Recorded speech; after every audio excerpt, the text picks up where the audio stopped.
Auka mar nonro mane ogol kod od fwambo weche mar BBC ewi nek mag rowere mag Gen Z e lwet apisas mag arita kwe ma pacho kae obaro jotelo diere. E nyim od bura mamalo, jaod bura ma Dagoretti South John Kiarie omako mawi kod piny Ingereza kuom tiyo kod od fwambo weche mar BBC e siayo tulo pacho kae. BBC is funded by taxpayers' money in Britain, meaning that BBC is funded to push the foreign agenda of the British people internationally, Mr. Speaker. It's the trauma.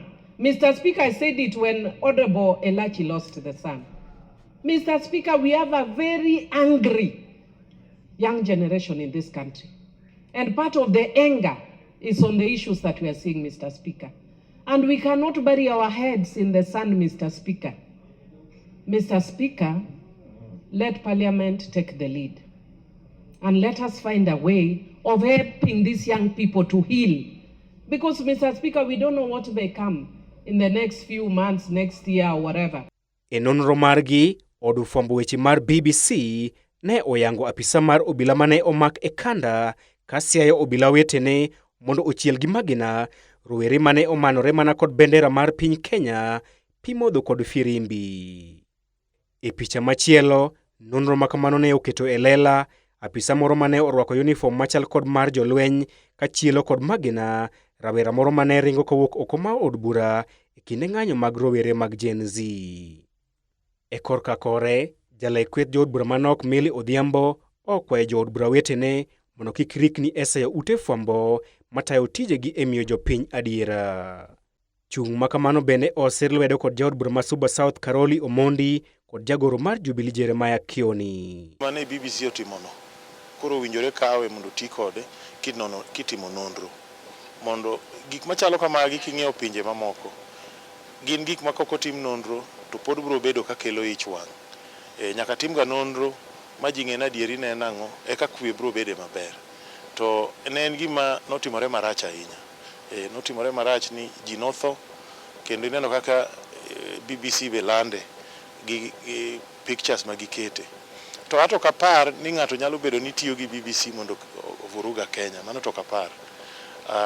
BBC kaka ng'e en gima very independent kendo BBC loka kocha en gima ichulo raia license mar TV mar raia ng'ado emichulo gago BBC kocha, England kocha. To kapani BBC nigi mahato nigi dwa kelo furugu Kenya ka. It's unfortunate that we have constitutional institutions protected by the constitution, including IPOA, who had to wait until BBC exposes the evil and the lot of the KK regime. If they are worth anything, it is a time to say, I resign. E komachielo, Kioni ochayo bad migao mar obila kuom digni e timo nonro ewi nek mag rowere mag Gen Z higa achiel nyaka ne monj od bura. Those of us who have watched that video will know that this is even worse than what happened in 2007. And the international community has realized our ability to commit, as a country, very atrocious crimes and cover it up. Omiapani kako ganda, kanitiere gik ma ok wawinjore maber, kata ma jopiny ogine. Jiber ka bedo piny to wuoyo, mondo gik ma kamacha kik timre. To okapar ni dido bed gi maber ni koro wayawo dhawo ni wariembo BBC. Mani ng'e ni kwasetieko gi BBC umbe wabro riembo.